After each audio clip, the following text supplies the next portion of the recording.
Utrecht. 5-0 currently looking to really rise to the top. And as I mentioned before, feeling great. He was smiling, teeth were all out, very excited for this position. And it's going to be round 6 for you guys at home. 2 accomplished players, local, and very much looking to push into phase 2. And that more recent accomplishment, the EUIC Day 2, sure it was only a top 256, but still a good showing, and it was with Dragapult Dustamar, and that's what he's bringing to the table this weekend.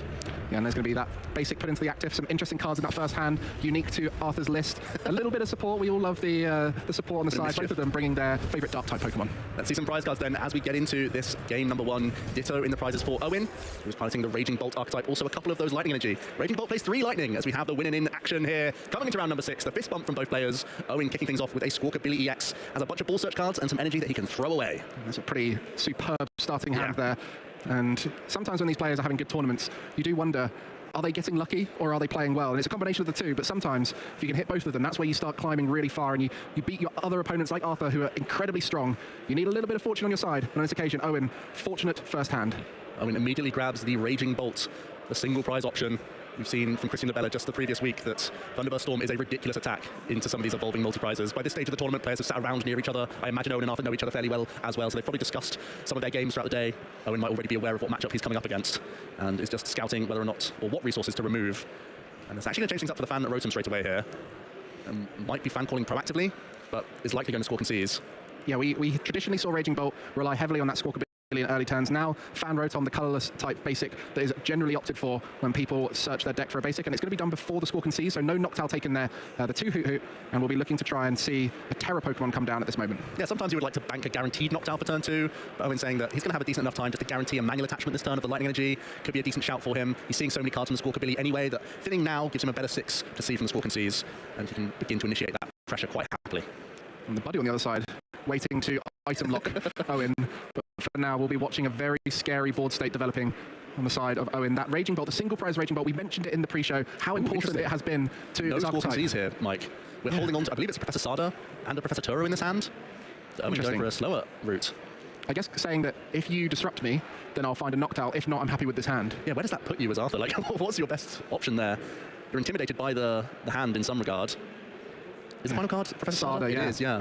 So that could be quite an easy way to get that energy on board. You attach retreat the Squawkabilly and then use that Professor Sada's to put it back on the Raging Bolt. And yeah, that is really scary because you would assume that one of those cards might be a Noctowl, because typically when people don't grab a Noctowl off their fan rotom, that's what it is. But it just shows you how much more important fan rotom is than Squawk and Seize in the format now. Having a stable hand to take on your second turn can often be a more reliable approach than seeing more cards. Could also be Owen just thinking, maybe I need Professor Turo later down the line if I'm up against something like a Maractus. I know that has sometimes come into a number of Dragapult players' deck lists, not so in Arthur's, but just being aware of these sorts of cards are important.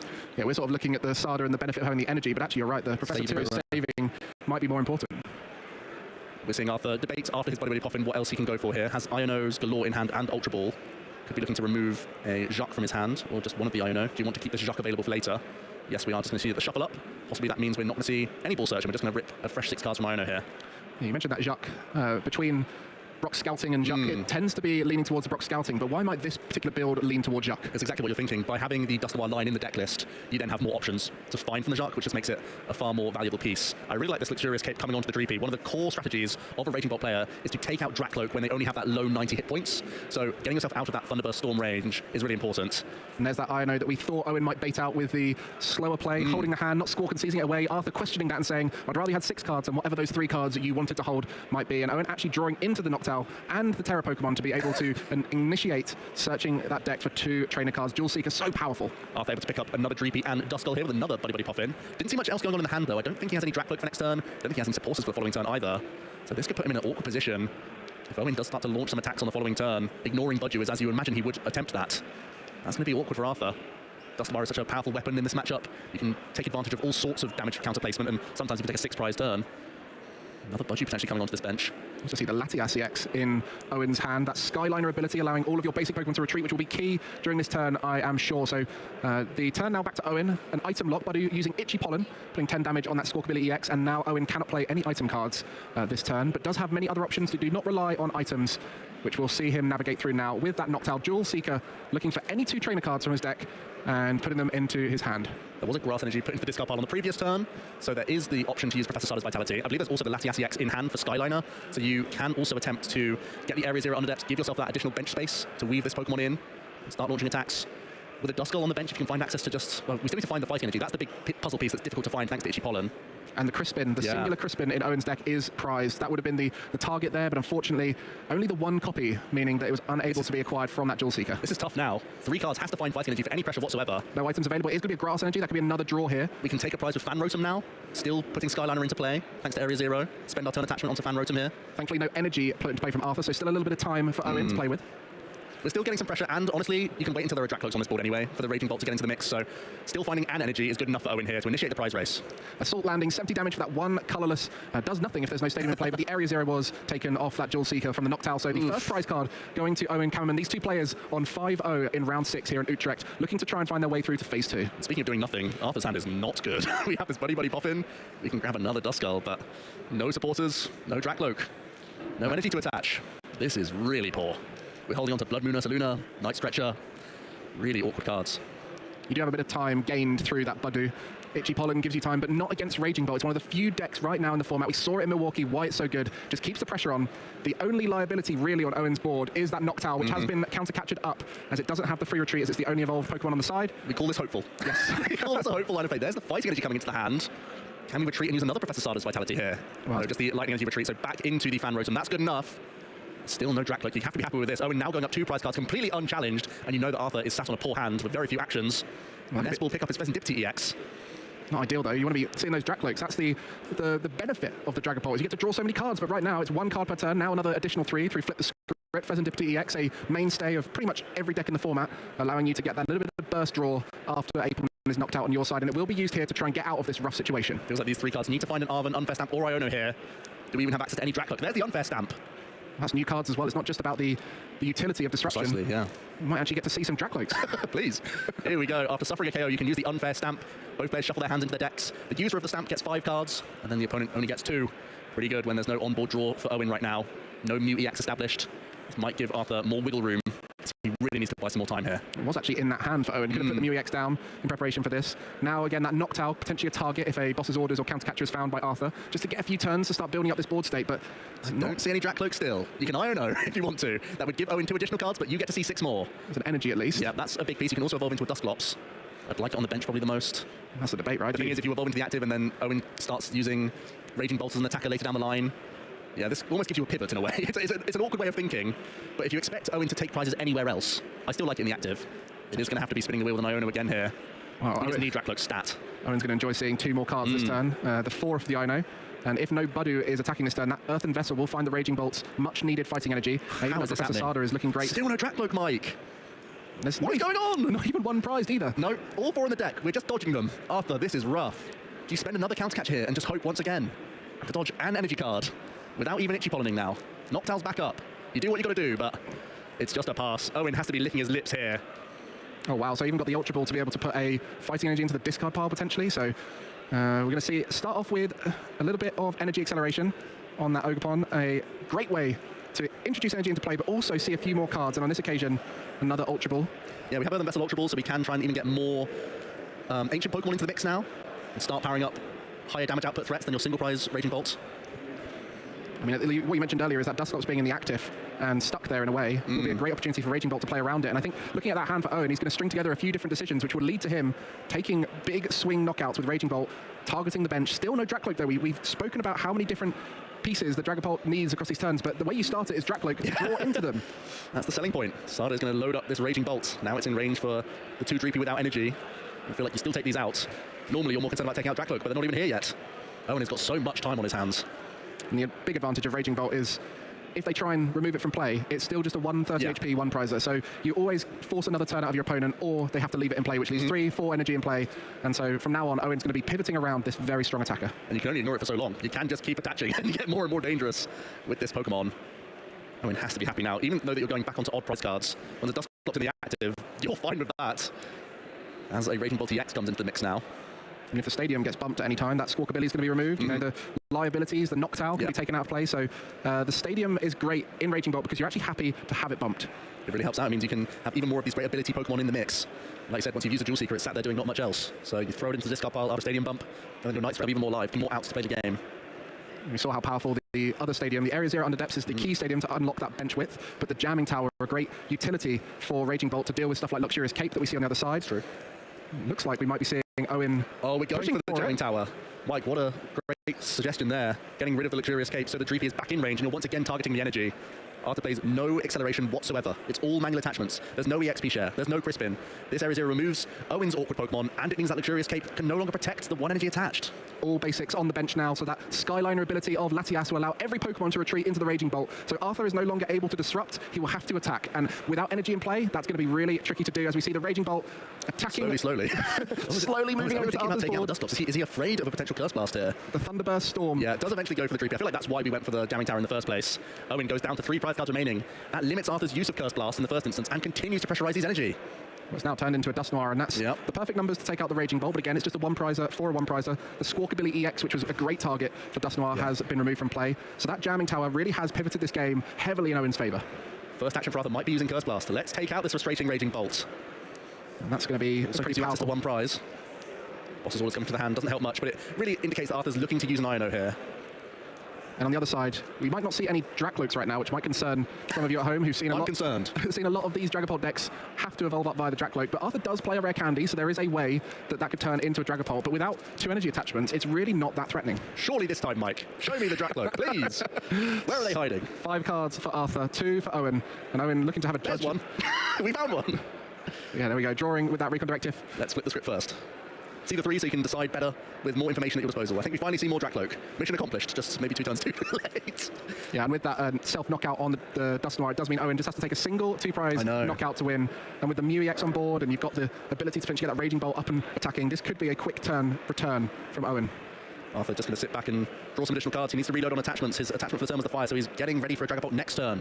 He'd hoped that this one Dreepy can be knocked out, and then hopefully Iono at his disposal can put Owen down to just 1 card, and then maybe, just maybe, you can hold on. But the Raging Bolt can squeeze ever closer. With more attachments across the board, we know that Raging Bolt EX is fantastic at reaching even high hit point stage 2s. You've done about all you can this turn. Yeah, interesting not to evolve the active yet. You know, with that Fan Rotom able to hit 70 damage, that would knock out a Dreepy, but it's just... We might see the Ultra Ball just to do that. I think you're right, Mike. Trying to make it more difficult for Owen than just have the routine KO with the Fan Rotom. The Budgie's the ultimate choice. Has a switch in hand, I believe. Yeah. That's going to get us back into Itchy Pollen. It's also a vital 10 damage, which can help out with later Phantom Dive math. But you're saying, sure, use this Fan Rotom, take that prize. And I'm going to hope to come in with Dragapult later. Let's see what Owen has. Bravery Charm. Coming onto the Raging Bolt EX here. Interesting choice. I think I quite like on the Mew, honestly, but we're going to see 1 card anyway. Or even the Fan Rotom. That's the prime catcher there. Shut down by the Itchy Pollen. So it has to be the judge. Heads up Itchy Pollen from Arthur by the looks of things after that 1 card pickup. Yeah, imagine if the Itchy Pollen wasn't used here. That could have been a route to potential victory. But the judge will be used to disrupt Arthur. Now with the Dracloaks on board, less disruptible, but still needs a lot in this next turn to even start clawing back, as Owen is just looking to build some energy up. Yeah, I feel like a basic energy attachment just gets him so close to closing this game. A lightning or fighting energy off these 4 cards would be massive. There you go, there's a grass. You can Teal Dance. It's not quite the fighting or the lightning. No, and the Itchy Pollen locking out the Earthen Vessel that he's drawn into as well. Just shows you how powerful it is. From Arthur, yeah. We were thinking of going Dracloak and making it more difficult, but perhaps shutting down the lines was the safest route. Well, ultimately accepting there's going to be a knockout at the end of this turn. You don't then have access to your your Dusknoir on the bench, but you will be able to avoid an item being used. On this occasion, the item lock was powerful, but it did lead to 1 more prize card to Owen. Owen now just needs to knock out anything on Arthur's side of the board, whereas Arthur has 5 prize cards to get with no access to Dusknoir and not a single Dragapult acquired just yet. But there is good news. We can draw a lot of cards, Mike. We can draw plenty of cards. We can disrupt Owen down to just 1 card. There's no energy currently on the Raging Bolt EX. So there's not that many dangerous threats right now. That's the only good news. I'll say that much. But there is still a line here for Arthur. I mean, that just shows you how powerful Dragapult is. Any other deck in this situation, you would count out. But Dragapult has that ability to sustain a few hits, take a few knockouts, set up the board state of Dreams with that sprinkling of damage from the Phantom Dive. And it could be the case here that Arthur is able to do 2 attacking turns and take the lead. But all the while he's doing that, he's going to hope that Owen doesn't find a way to 1 knockout. And the flip script was fantastic. It got him into Ino. You can now Ultra Ball away one of your Dragapult EX, knowing there are still 2 remaining in the deck. And you can also evolve up into another Dracloak. So we'll see a Recon Directive from the active, then evolve into the Dragapult EX. And I imagine an Iono after that, knowing that he's got his attacker at least powered up and has the hand disruption that is crucial here. He needs to find that counter catcher as well to be able to... I think he spent a couple early. I think you have to accept you're taking a single prize KO here. Well, it's a long and difficult path, but it's what we have to do. And that Mew EX is scary. It is. You want to be able to take that here, Mike. Trust me, this is tumultuous. You have another Ultra Ball in hand as well. I think if you can evolve into a Dusclops at least, you're denying an easy Dust KO on the Duskull. You need to even push that out of range. So finding a Night Stretcher just for a Dusclops could be interesting, knowing you'll never have to use Curse Blast, or never get to use it, I should say. Well, there we go. The second recon directive there. There is a third option with that Droopy if it does evolve up during this turn, but we'll see if that happens. I think we're just looking for fodder cards for Ultra Ball. Getting rid of Dracloak doesn't feel great. Yeah, I think might be lining up that Dracloak to discard to then go find another Dracloak. Yeah, I think it's just more thinning. You're right. And there is one counter catcher still remaining in the deck. I think plays 3, played 2. There you go, yeah. So that would be huge. As much thinning as possible here. We know the attack is secured. There's the EX and Psych Energy already in the hand. We're going to see a quick recon first. It's actually Boss Orders in hand. I feel like you have to disrupt, do you not? Well, do you prioritise the knockout plus the... Guaranteed... No, you might have to gust a few times. Yeah, that's reasonable. The Boss Orders did come to the hand, Mike. And that's maybe why the recon directives were happening before the Iono, because otherwise you'd want to see the Iono to get more options in hand. So maybe that's the route Arthur's looking to take here. But these are the situations that separate the best from the rest. Dragapult, a deck that tends to find a way, even when it's on the very backest of foots. And this could be that moment for Arthur as he evolves into the Dragapult in the active and looks to either gust with the Boss's Orders or Iono disrupt. It's a tough decision, and it looks like it's going to be that Boss's Orders. If we are using Boss, it has to be the Mew. We have to take away some card draw. Head in hands moment for Arthur, because this is not easy. An argument to keep the board locked, so there's no Pheasantipity option from Owen. You could try and set up damage on other threats. Up comes the Mew. Oh, wow. It is going to be taking out the restart. And then it would just be a 2-prize knockout next turn to win the game. So Owen now has to try and find a return knockout. We'll be putting forward anything, as they're all basics. It doesn't matter right here. Owen to try and find the knockout to win the game. There's a nest ball there, which will be able to find the Pheasantipity. But first, let's get those energy out of the deck. Thinning the deck and giving ourselves potential options for more dancing with his Ogerpon. So we'll be seeing a chunk of cards. The Pheasantipity EX is in the deck as well. So like I said, Mike, a couple of Vessel before the 3 from Pheasantipity. We have good fodder here with the Ditto as a discard fodder. There's no guarantees, though. We still have to find Sada. That hand would go right down to nothing, but there's so many good options within the deck to try and get that final knockout. All the energy out of deck. Sada would be almost game-winning. That's walling out Pheasantipity, knowing we don't want any other Pokemon in play right now. So 2 energy in play currently. Another Grass with the Teal Dance, attachment, and a Sada. That would be the maths required here for Owen. So just needs to find a Professor Sada's Vitality from these 4 draws. Okay, Owen, let's dance. Show me the one from your first Teal Dance. Oh, not a Sada. Wing, not ideal. 3 cards from Pheasantipity. And it's not in there. That's not a Professor Sada's Vitality. That's a terrible 3 cards. Ball Search not live for much at all. Arthur now. Just a Horlucha away, plus the gusting effect to Phantom Dive the game, or look to find a Blood Moon Ursaluna. Both of those would be good enough. The Jamming Tower's denying the Bravery Charm. Ultra Ball, where can we go?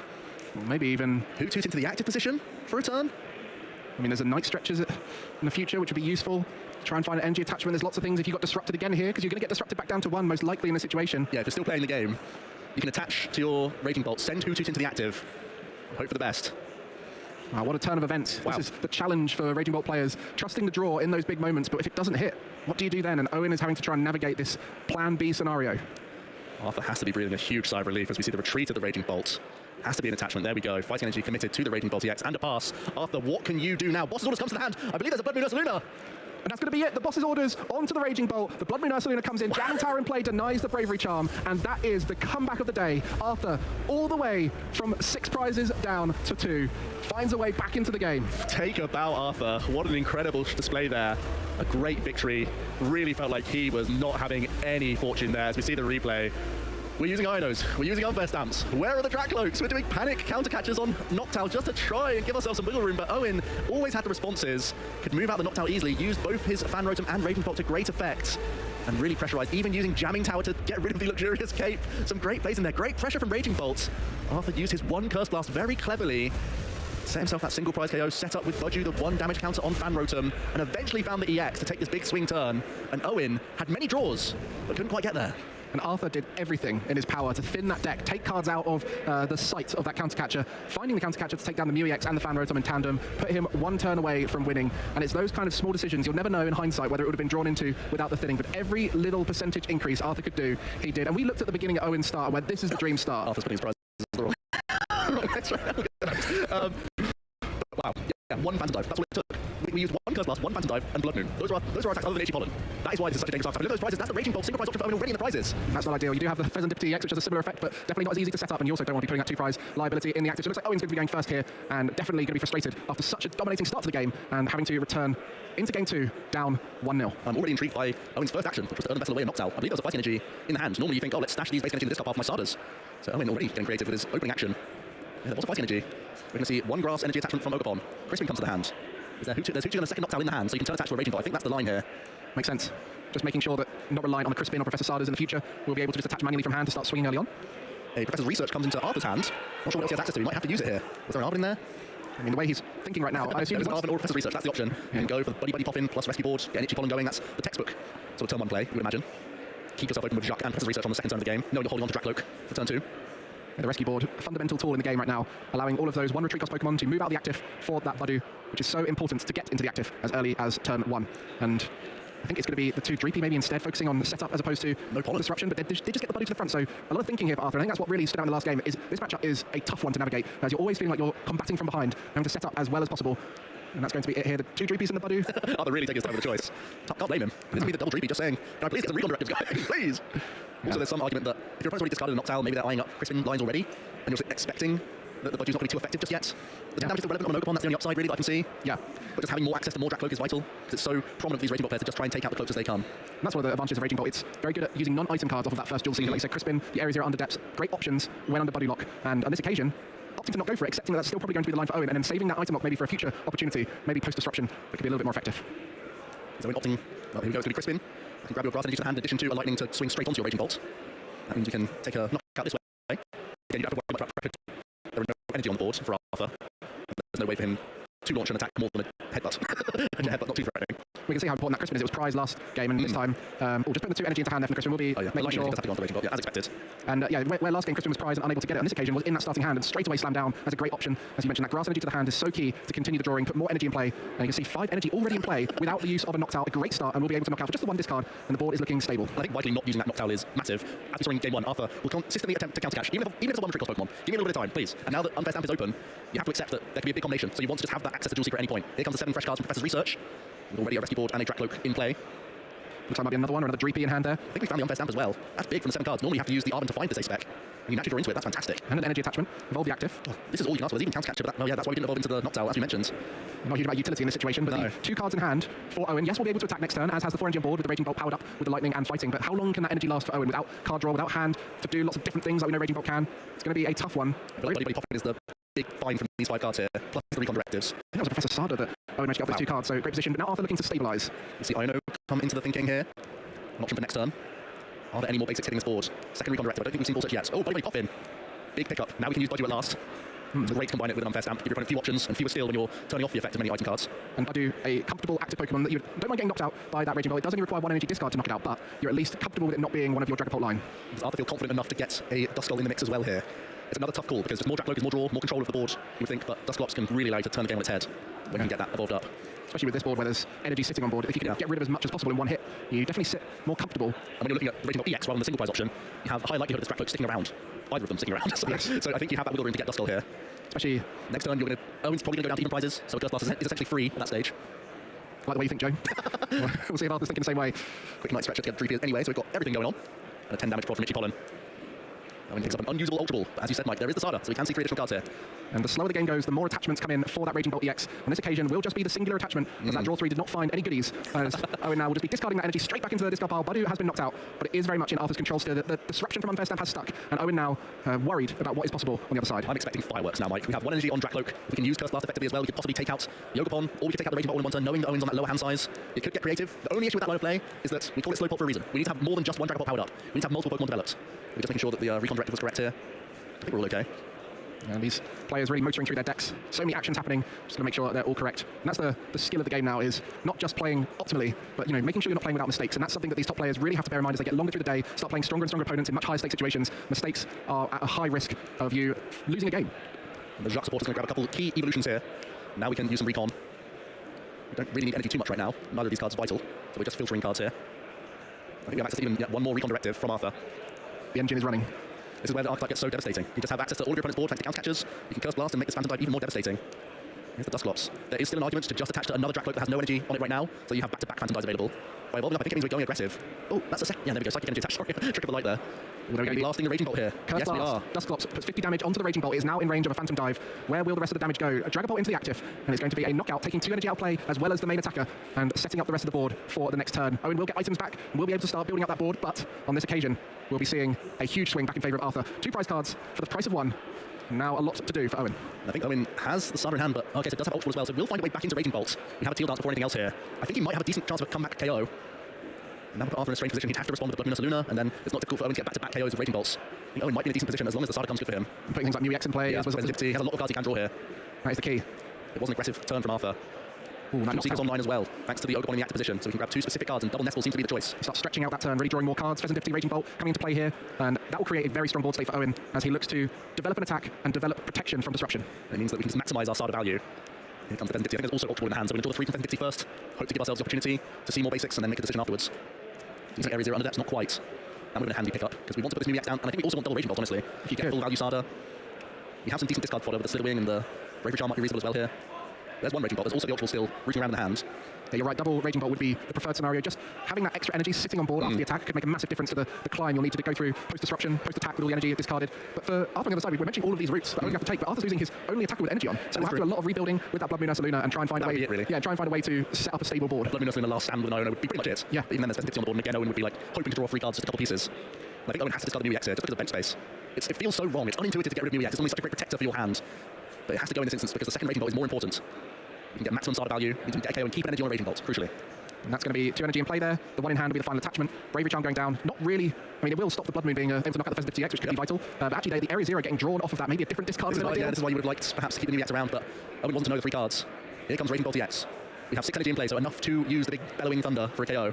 This archetype has been known for reaching ridiculous damage output. Once again, getting in a good spot. I'm debating using the energy retrieval just because it's an item card. I think that's the whole debate. Well, a lot of energy is about to be discarded, so don't necessarily need all of that lightning down there, and we'll be discarding it all. Interestingly, that Raging Bolt in the active will be a prime target for Blood Moon Ursa Luna, but the bench with energy could be a target here. Has to be, I think. There's going to be a lot for Arthur to try and work out. Has to still establish an attacker, has to find a way to disrupt. So still quite a lot to do with just 2 recon directives on board. He can do it. I can see it now. I can see Catch, I see Iono, I see Ultra Ball and energy. So that big combination, thanks to the Pheasantipity last turn, just thanks to the recon directives last turn, he's got himself into that position where it's all okay. Pheasantipity coming to hand. Blood Moon Ursa Luna, is that not in the deck? Ooh. Do we have to find Night Stretcher here? Is that one of the issues? Potentially. We discarded Blood Moon Ursa Luna early, now we don't yet have all the pieces.